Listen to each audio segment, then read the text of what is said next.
Kasi ang college po dito ay libre. Pero pagdating sa university na po siya libre. 10k pounds is equivalent to 700,000 a year. Ay yung 10k. 10k na tuition fee niya sa university ay 6 months kung sahod ata. Ay, kablabs. So, reality ng ating pagiging housewife. Housewife kasi tayo ay day of today. Okay, so umorder po ako sa Amazon. And ipapakita ko lang sa inyo, mag-unbox tayo mga kablabs ng in-order ko kahapon. And yung kagandahan ng service ng Amazon dito sa UK. Ayan, so papakita ko po sa inyo mga kablabs. I-reverse natin ang ating camera. Okay, so naka-receive ako ng email just now. Ayan, ipa-flash ko po sa screen. And nagtaka ako, wala man lang ng doorbell. Paglabas ko, pag-check ko, nandito na siya. Ayan. So, hindi man lang kayo kumatok. Ha? Nandito na pala kayo. So, paano kaya mga kabilabs kung walang tao sa bahay, ano? Iniiwan lang basta sa labas. Pati yung gitara ni Kian, if you remember, this one, yung in-unbox natin dati. Iniwan lang din yan sa labas. Pero yon nung nakaraan, nag-doorbell naman sila. So, ito yung ating in-order mga kabilabs. Mag-unbox tayo ngayon. Ayan, gusto ko lang i-share sa inyo. O, diba? Reality na reality yan, ha? May nakasampay dyan.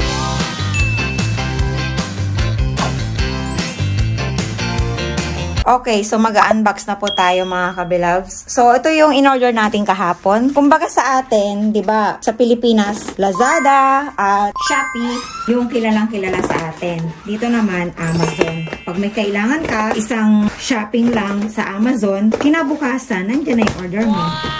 So, kahapon lang tayo umorder sa Amazon. And, tada!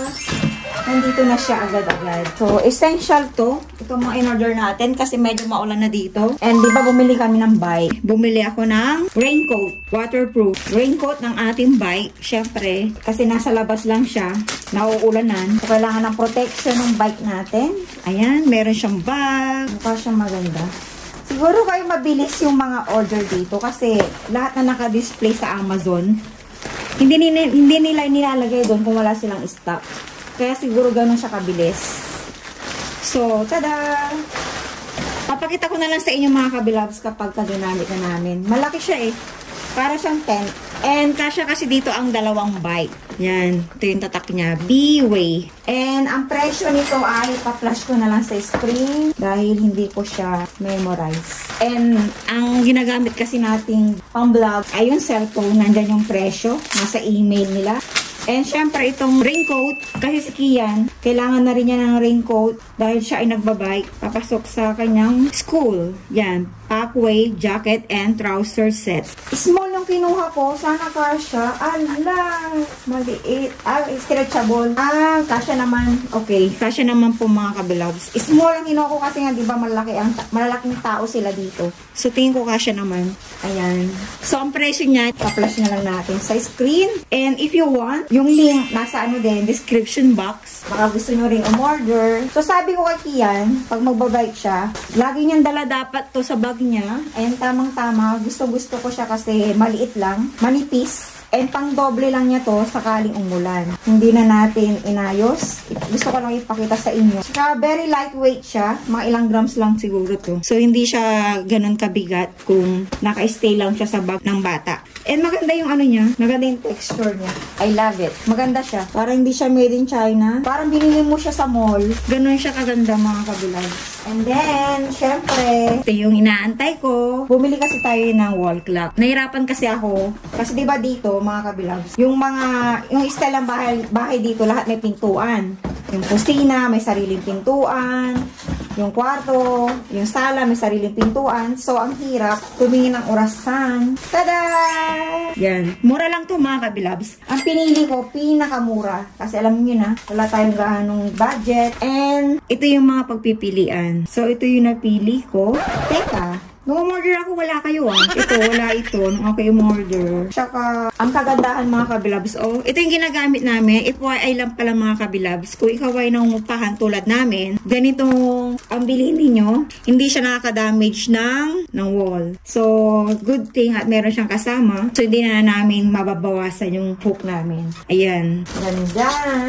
And then, yung second, na relo. Relo din to mga kabilabs. Ano to? Luminous. Umiilaw sa gabi. So, gusto ko gamitin to sa kwarto. Para kahit madilim, is kita mo yung orasan. Madilim na ngayon eh. Alas 6 na madilim pa rin. So, makikita mo na, late ka na pala.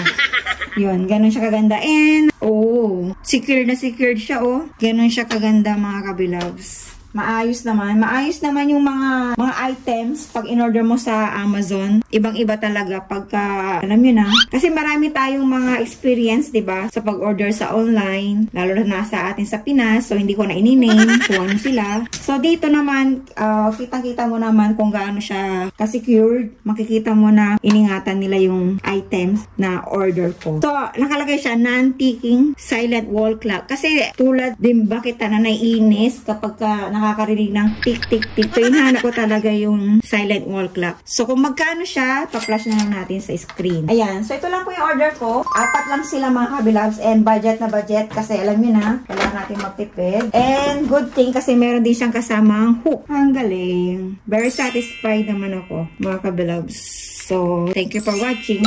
Bilang nanay, napaka-importante sa atin ang orasan. Yan. So, plano ko ilagay ito sa kitchen. And kung hindi ako nagkakamali, ito rin ay silent din siya. And may kasama siyang date, year, and month. Ayan. So, yun kasi yung gusto ko sa isang orasan. Thank you for watching mga kabilabs. Yun lang po. Love focus. Every second deserves to possess.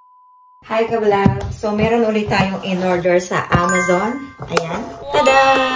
Steamer. So, umorder tayo ng steamer para mapagluto tayo ng matino. Kasi, di ba dati sa rice cooker tayo gumagawa ng leche plan, tsaka puto. Pero ngayon, I decided na bumili ng steamer kasi may plano ako mag-aral na gumawa ng siomai. Yan. I love siomai. Alam mo yan, mga ino-orderan ko dyan sa Israel.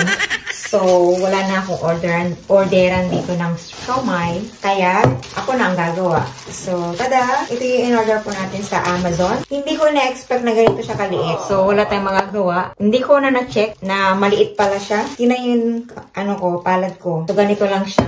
Kasi ang laki lang ng palad ko. Lesson learned, kung order tayo next time, make sure na i-check natin lagi yung dimension, yung sizes. Kasi nakalagay naman dun eh. Pagkakamali ko, masyado akong na-excite. Ito kasi yung nabol ko, yan o. Sabi ko, ay maganda to, hindi ako mapapasok. Kasi syempre, pag lagi ka na nagluluto, alam mo na yung mga makakatulong sa'yo. So, dito ako nag-focus. Sabi ko, maganda to. Sabi ko, may rubber. So, hindi nakakapasok. Hindi ko na-check na maliit lang pala siya. Pero okay lang. Panimula. Yan o. So, dalawa siya. Mga kadalaw. Yan. Ganito siya. Ayan. So, ang buhay ko ngayon mga kabilabs is Amazon na. Kapag may nagustuhan ako, check ko kaagad sa Amazon. Or kung may naisip man akong gawin, sa Amazon na kaagad. Kasi na-spoiled ako. Alam niyo yung o-order ka ngayon, kinabukasan meron na agad. Hindi ko na i-vlog yung pag-o-open ko ng box kasi masyado ako na-excite. So, ito na siya ngayon. Tada! Pang ano lang talaga siya, family. Sabagay, naisip ko, tatatlo lang naman kaming kakain. So, saka magpa-practice pa lang naman akong gumawa ng siomai. Sabi ko, okay na to. Pampalubag-loob. Ayun. Pero kung akong papipiling, so sana yung ginagamit ko sa Israel. Sa Israel kasi yung ginagamit ko, mas malaki dito. 2 size. Ang cute. Kasing cute ng may-ari. Char.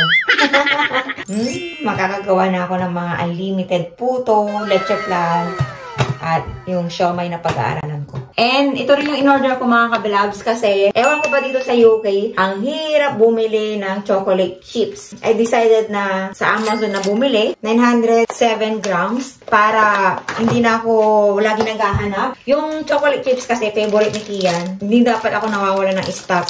Ito yung lagi kong binibili sa Tesco. Kaya lang ang siya 25 grams lang. Ang presyo nito ay nasa 95 pence kung hindi ako nagkakamali. So medyo mahal siya mga kabilabs. Kumpitin natin 25 grams to 907 grams. Tapos yung presyo nila ay 10. Ang presyo naman nito ay 10. Ilalagay ko dyan sa description box. Okay, so simulan na natin. Pero yung ano natin, yung topic natin mga kabilabs ngayon ay magpo-focus tayo sa Amazon. Hindi sa pinopromote ko ang Amazon kasi si husband ay doon nag-work. Pero parang ganoon na rin. So, by the way nga pala, kung gusto nyo umorder ng mga ino-order ko sa Amazon, or kung gusto nyo gamitin yung account ko, ayan, nasa description box po, mga kabilabs. Kahit na hindi ito yung orderin nyo, basta ginamit nyo yung link ko, meron akong meron tayong points na makukuha. Yun, isa tayo sa affiliate. Tinatawag yun ng affiliate. So, every order nyo sa Amazon, nakakatulong po yun para magkaroon ako ng points. Ayun. Thank you, mga kabilabs. Okay, kabilabs. So, ihahatid po namin si Kian. Yan. Hatid namin sa school. Kanyang daddy. Rest day po ni Habi. Ako po ay night shift mamaya. And ngayon po ay October 2. Seatbelt. Best. Seatbelt first. Kaya nyo yan. It's so malamig. Ikaw, mag-seatbelt ka rin. Bakit ba nasi-seatbelt? Okay. So, ihatid po natin si Kian. First time po natin ihatid sa kanyang school. How do you feel, Kian? Good. Parang nakakatamad. Kasi po, di ba nagbabike po siya lagi. Ito po yung ating bahay, mga kabilabs. Alin dyan ang aming bahay? Okay, so orasan po natin. Aalis po tayo na yung oras, 8:35. So ito po yung dadaanan natin. Ipapakita ko po sa inyo yung mga dadaanan natin. Pagpasok. Kagiyan. Tingnan natin kung gaano kalayo. Sa traffic, oh. Kung ang laging traffic dito kasi parang isa to sa pinaka-main main road. May school din po kasi dyan, Darrington High School. Si Kian po ay nagbabike everyday. Pero ang pasok lang po kasi niya 3 times a week. Trinay po namin mag-video. Trinay ko pong ibigay sa kanya yung GoPro para makapag-video siya sa kanyang school. Pero nagpaalam ka Kian nun, no? Opo. Nagpaalam siya. Ano pero sabi? Hindi po nila alam kung pwede. Kasi may mga kabilabs po tayo na nag-request na parang school tour naman daw. Yung ipapakita lang kung anong tsura ng school dito as a college student. So, ang college student po dito, kumbaga sa atin sa Pinas, ay senior high. So, dito naman po ay college. Iba pa yung university. Tapos, ito po yung uniform ng mga high school. Sayang di na naaabutan ni Kian yung mga ganyan. Wala siyang uniform eh. Ang sarap sana pagka naka-uniform ang bata. Yan, so mga magulang po ito. Maghahatid sa kanilang mga anak. So, umalis tayo ng 35. But baby, it's so damn dramatic. Sometimes I don't know where to go. Oh, he's my sunshine and my headache. But I keep coming back for more. Dito rin ang daan mo papasok sa work, no? So, dito rin po ang pangalawang roundabout. Gagawin tayo. Babalik tayo sa school ni Kian. Lalampasan natin. Wala kasi U-turn dito. Bihira U-turn dito sa U-turn. So, bali, every Monday, pwede mo siyang ihatid sundo. Tapos, ang commute lang ni Kian every Wednesday and Thursday. Yun lang po kasi yung pasok ni Kian eh. Monday, Wednesday, and Thursday. Sa ngayon po, naghahanap po siya ng part-time na natin. Kung ano ibibigay ni Lord sa kanya. Unang job niya. Kasi 3 days lang siya pasok. Pero pag high school ka po dito, Monday to Friday ang pasok mo from 8:45 until 3:30. Mga ganun. Everyday yun. Dito ang walong roundabout. Nandiyan anak ko bago makarating ng trabaho. nabilang mo na. 6 miles. Pero kung magbabike ka be, hindi lang mga 30 minutes yan. nakakotse ka na nga, grabe yung pagod mo. What if nagpe-pedal ka pa? Pagod na pagod po siya lagi sa work. Yung paa. Paa lagi kasi yung safety shoes ata niya ay matigas. May bakal. Mas mataas ang parang may takong. So, liliko lang po tayo dito mga kabilabs. Nandito na tayo. Liliko lang siya dito. 35 tayo umalis, no?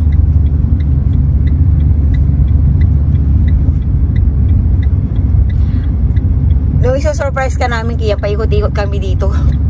Di daddy. So, ito po yung pangalan ng school ni Kian, Northbrook College. Ito na yung school niya. Hindi ako nagkakamali. Baka 2 years lang si Kian dito. 2 to 3 years. And then, ano na siya? Ready na siya for university. Pero yung budget namin, hindi ko alam kung magiging ready siya. Yung budget sa university. Kasi ang college po dito ay libre. Pero pagdating sa university na po siya libre. 10K pounds is equivalent to 700,000 a year.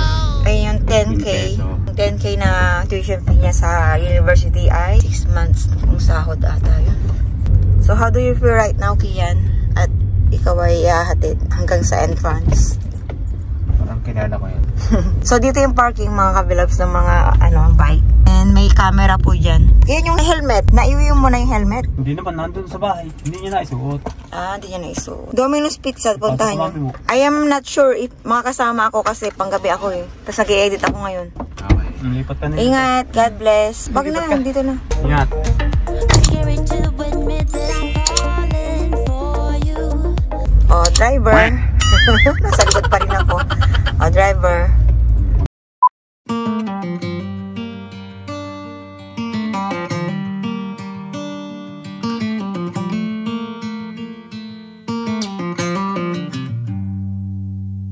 Heading back to what used to be home, passing by those little towns I know so well, stopping for gas and then I'm behind the wheel again.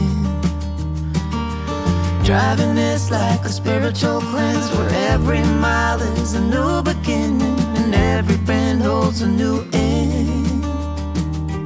Eyes on the road, don't lose control. I'm speeding fast to chase my soul. I'm driving to get away, running through emotions high and low, holding on or letting go. I'm fighting another day. Neon lights in the fast lane light, riding high, reaching for the sky. I had it all but lost and fell back down again. Spent my time playing the game where every single day was a losing battle and every drink was a dead end. Eyes on the goal, don't lose control. I'm living fast, I've lost my soul. I'm driving